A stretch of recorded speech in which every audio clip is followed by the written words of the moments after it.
Ano to? Nakainis naman itong bulok na sasakyan na to. Lalo mo ko. May problema dito. Tumutunog kanina eh. Tak, tak, tak, tak, tak. Tapang ka na tapang! Wala nga akong bitik! Patay!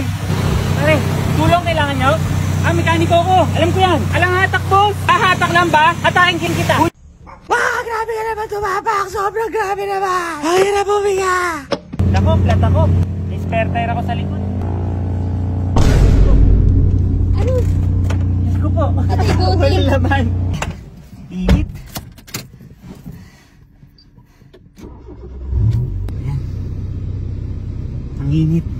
Nagkatinginan yung mga sira yung aircon. Yes, nakuha ko. Gas and go. Ang ganda! Ayos! Uy! Oh! Bakit? Ako, problema. Check engine. Baga ko muna yung pinagbilan. Alo. Either unattended or out of coverage area. Okay. 1, 2, 3, 4.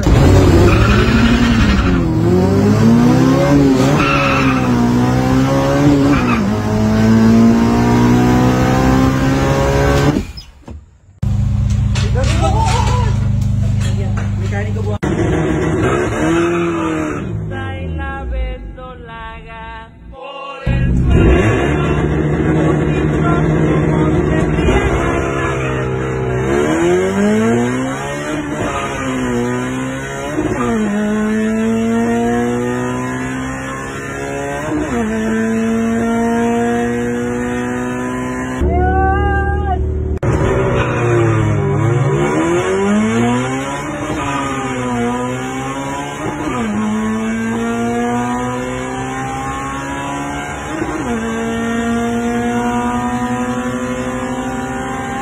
Karera namin 9, nandito pa kami.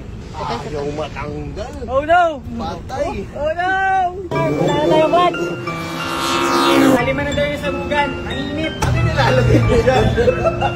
Last one. 37! Galing! Pares 37. Welcome to Drag Racing, man!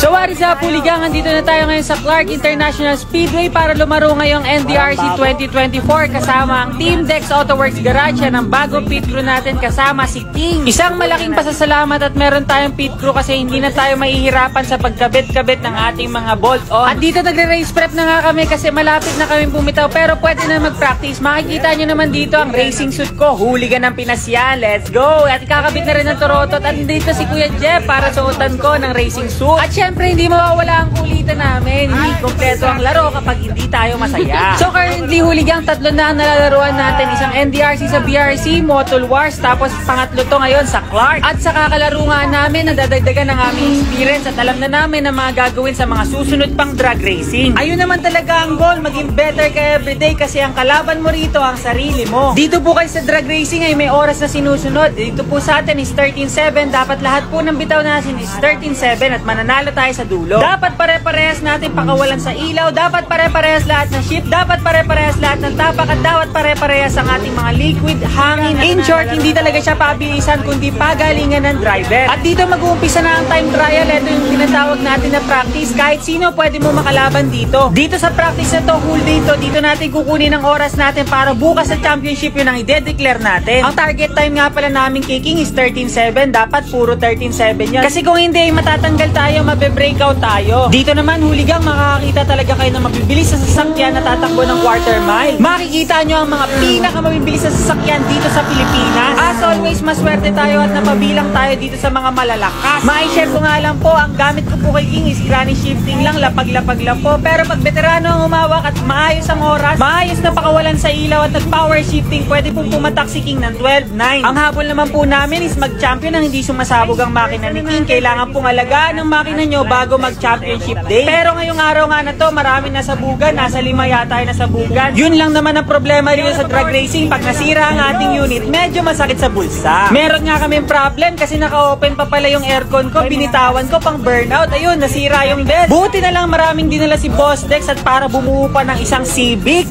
Shoutout nga para sa mga mekaniko ko, si Benjamin tsaka si Abraham. Lalo na si Boss Dex. At hindi rin biro lumaro kasi kailangan din natin ng konting budget para dito rin sa paddock namin. akin. Ma-share ko lang hooligan, wala nga ako dating pit crew, wala rin akong paddock, nasa tent lang kami, naiinitan. Ako lang din ang nagkakabit at nagbabalik ng mga parts ni King. Binabati ko nga pala ng congratulations ang lahat ng lumahok ngayong NDRC 2024 sa 4th leg dito sa Clark International Speedway. At dito naman makikita niyo ang pangalawa kong run, malakas yung kalaban natin pero hindi magpapatalo si King kasi hindi siya nasiraan. Pangalawang run natin 13-7, so dalawang 13-7 na po ang nakukuha natin. Gumaganda na ang mood natin. Akala ko nga sa panaginip lang to kasi dati ang oras ko 13-5, 13-6, 37, 13-8, nag-14 pa nga. Getting better, ika nga. So dito naman bumaba na ang level ng ating clutch fluid. Palagi po namin chine-check si King para pag lumaban kami dun sa grid is mas maayos ang ating oras. At ayun na nga ginagawa na, pwede na tayong sumalang para sa ating pangatlong time trial. Kaya lang medyo nararamdaman ko na hindi okay yung clutch ni King. Ayun nga, tiniwan na kami ng clutch namin pero buti na lang may dala si Boss Dex. Yun ang sinasabi ko. All out redline bitawan kasi dito guys. First gear to 4th gear talagang walang bitawan. Syempre bitik all the way. Ang shifting po natin is 9K RPM. Medyo humihirap na nga ng konti kasi nararamdaman na namin ang init ng panahon dito sa Clark. Wala masyadong ulap kaya sobrang init. At ito na nga, isasalang na natin para sa third time trial natin. Titignan natin kung 13-7 pa ulit ang lalabas kasi medyo mainit na. Nagbabago po kasi ang oras depende sa temperatura ng labas. At makikita nyo naman nakatapat natin ang puting EG. Tuturuan ko rin po kayo guys pag nakita nyo po ang ilaw dun sa likod na nagbiblink, yun po ang nanalo. Ito na nga, first time in my life na tatlo sunod-sunod ang oras natin,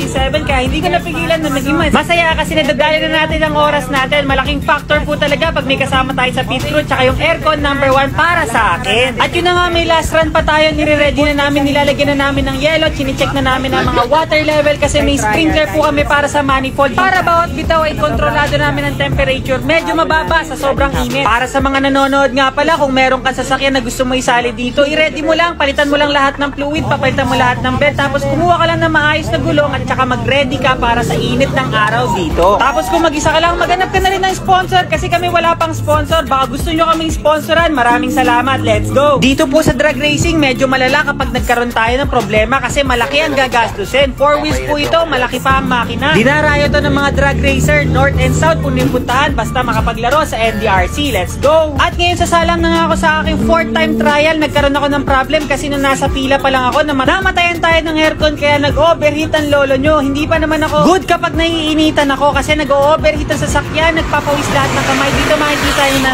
nag-slip na ang aking third gear. Hindi ko na rin nakuwanan kasi namatay ang aking cellphone sa sobrang init ng sasakyan. 17 nga lang pala ang inoras natin doon. Mas maganda kasi mas makakalaro pa tayo sa championship kung safe ang engine natin. Ang goal dito sa first day is hindi masabugan ng makina. So huliga, mag-recap naman tayo. Nakatatlong 13-7 tayo tsaka sa 4th run natin nakakuha tayong 17 kasi sobrang init nga naman talaga sa loob ng sasakyan. At sa mga panahon na nga to, nag-iisip na ako na baka hindi na ako lumaban para maging maayos tayo bukas kasi sobrang init na. At lalo na nakita ko ang mga susunod na pangyayari, meron pong sasabog dito at magkakaroon tayo ng problema sa truck kasi nagkakalat po to ng langis. Pero pumila pa rin ako sa panglima para makuha ulit yung 13-7 kaya lang nagkaroon ako ng problem, nakatulog ako sa pila kasi wala pa pala akong tulog. Kaya sa kalagitnaan ng pila, natagalan po kasi sa loob ng truck kasi kumalat nga yung langis, nilinis po nila. Umalis na ako ng pila at nagpahinga na ako at nagpapalit na pala ng alternator bed sila Boss Dex. Nasobrahan yata ng bitaw, 3 days and 2 nights nga pala ang oras ng CRB. At ayun na nga, napasya na namin mag-pack up na para bukas lumaban ulit. Pupunta kami sa Pampanga, doon kami mag-i-stay, babalik na yung Toronto at para hindi pasukan ng kung ano man, baka masira pa ang ating mga throttle body dyan. At special thanks nga pala sa may-ari ng paddock na to, napakaganda ng paddock nila. Kompleto po tayo dito, may tubig, may kuryente at marami silang go-kart sa likod. Maraming salamat huligang kung umabot ka sa part na to. I-comment mo naman kung taga saan ka para malaman ko kung saan umabot ang video na to. Maraming salamat. As always, kita-kits tayo sa Championship Day. Maraming salamat kay Boss Dex Autoworks Garage, kay Rebs Carbon at saka syempre sa akin, Bullet!